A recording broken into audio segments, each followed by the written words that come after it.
women in my family are cooks. My mother was a home ec teacher. My grandmother was a lunchroom lady. And my mama owned one of the finest country cooking restaurants in town.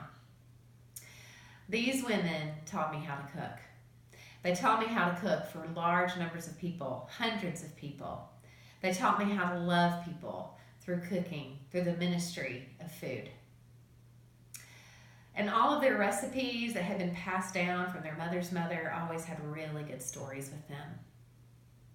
My mama remembered her banana bread and her mother telling her the story of a night when she was up really, really late with a sick child that was suffering from the croup.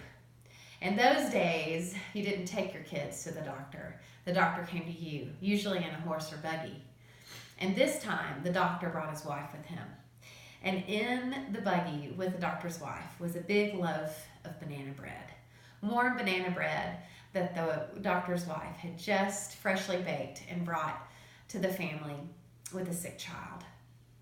So that recipe was very carefully crafted from generation to generation, and still in my family today. When someone is sick or when there's worry, there's usually always a loaf of banana bread to accompany that. My Mama Shaw, my great-grandmother, loved to make tea cakes. She was known for helping people get married. She was known for throwing bridal showers and weddings, and her tea cakes were famous. They were light and fluffy, but the thing that made them most special is there was always a big bowl of chocolate frosting to go with it.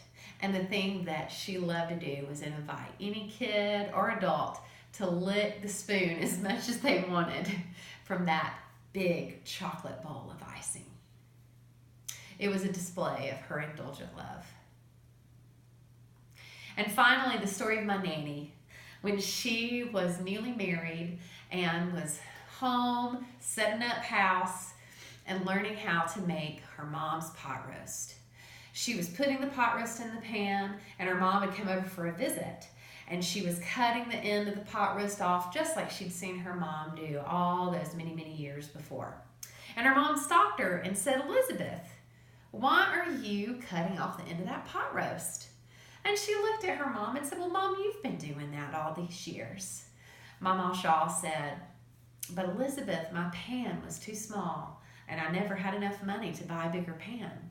You've got a pan that fits this. You don't have to cut it off."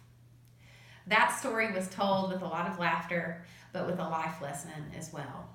That you don't have to do the things that were done before you just because. Maybe sometimes your pot's a little bit bigger and your story is going to be a little different. Those women are no longer with me, but their recipes and their stories are still here. And when I am in my kitchen cooking banana bread or making tea cakes or even my nanny's pot roast, I'm not alone. I'm filled with their voices and their instructions and their love, because food was love to them, and love is food.